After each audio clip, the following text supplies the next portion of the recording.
Hi, I'm John Twist of University Motors. We're outside today. This is our second 70-degree day in 6 months or something. In Michigan, it frosted this morning or yesterday morning, but it's like 70 outside today. Not MG related today, it's power cord related day. You know, how long does it take to undo a power cord?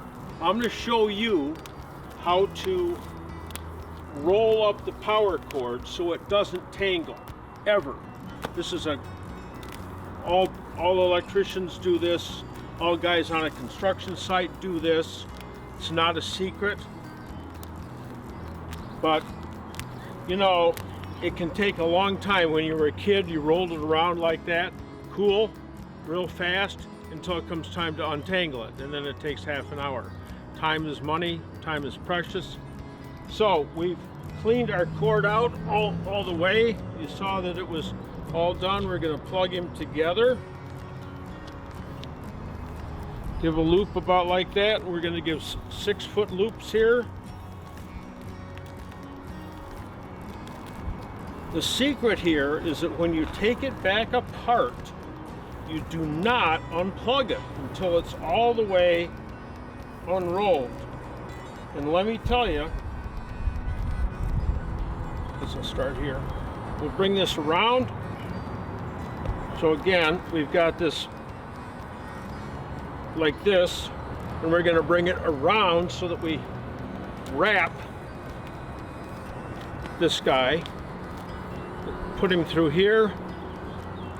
You can walk around with him all day. That'd be odd.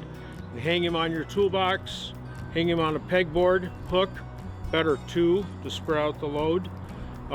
Hang him in your truck, and when you go to use him again, you undo him,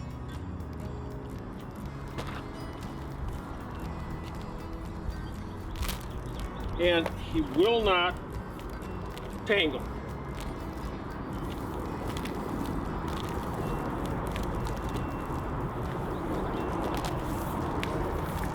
So use that technique when you're putting away any cord, not a 6-foot cord, but anything of any length. Hey, visit my website, universitymotorsltd.com. I'll wait for the truck to go by. A lot of background noise today. universitymotorsltd.com, all kinds of resources there. And there's also a PayPal button that you can press and support me in my retirement. So also put your name down on the Join Our newsletter, and then I'll send you a constant contact email prior to our next Zoom meeting. Today is Thursday, May 13th, and I look forward to doing our next Zoom a week from Monday. So join now. Safety fast. And this video is dedicated to Kurt Sonnier. There you go, Kurt.